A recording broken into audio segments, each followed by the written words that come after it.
scientist who certainly isn't crazy is Tony Bywater, and I asked him about what we're going to do about feeding the multitudes as the human population just keeps on building.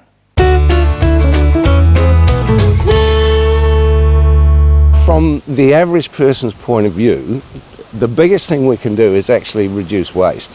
What's amazing is that we waste about half of the food we produce. It's incredible, really.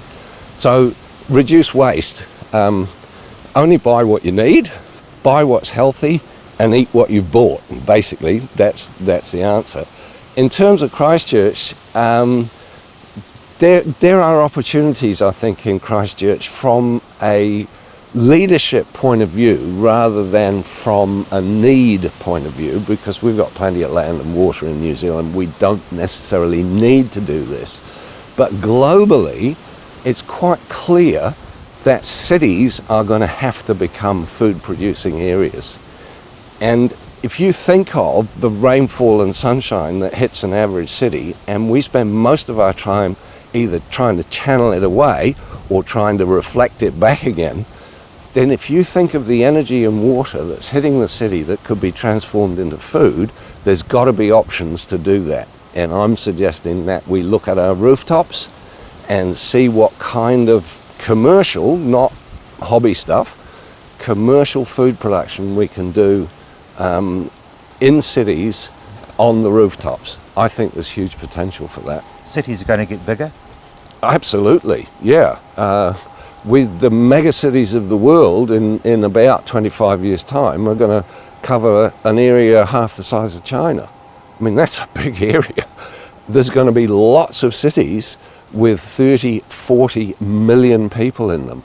They're huge. Just the logistics of getting food into them and waste out of them is a huge problem. So again, reinforcing the idea of actually producing the food in the cities rather than bringing it in from outside. So yeah, cities are going to be huge globally, and they're going to be a huge drain in terms of food production resources. Rooftop farming? Rooftop farming, yeah.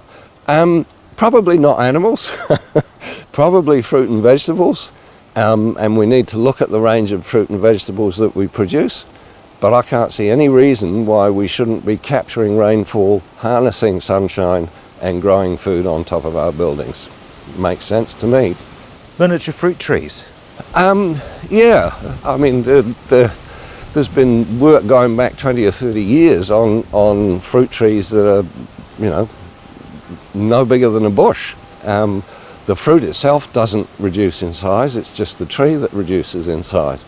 So yeah, we can have small fruit trees producing full-size fruit and plenty of it. You actually get more per hectare on small-size trees than you do on big ones.